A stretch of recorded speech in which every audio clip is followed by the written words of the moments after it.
Well, these guys did get a personal greeting from the Prime Minister. Stephen Harper was in Toronto to meet two pandas who arrived from China.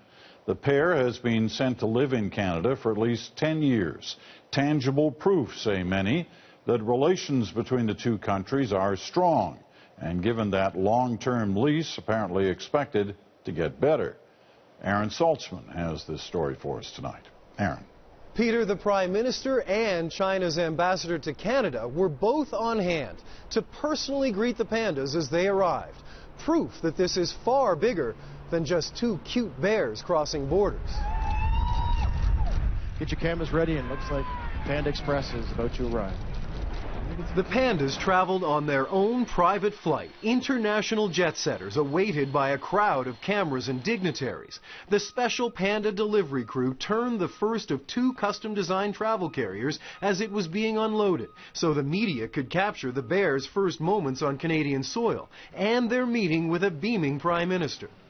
I am truly delighted to officially welcome to Canada, I know we all are, to officially welcome to Canada a pair of China's national treasures, Arshun and Damao. The bears are a boon for the Canadian zoos they'll call home for the next 10 years. The last time pandas visited the Toronto Zoo more than 25 years ago, attendance doubled.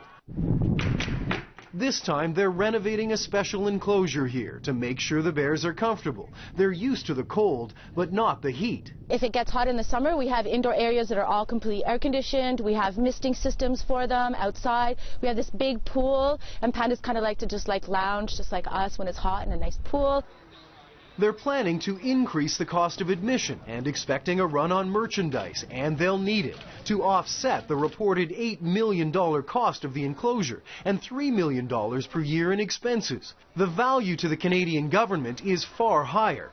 It says it's not paying anything for the pandas, but consider Stephen Harper's involvement. He's gone from being critical of China's human rights record in opposition to lobbying hard for increased trade as Prime Minister, a sign of the growing importance of Canada's relationship with China.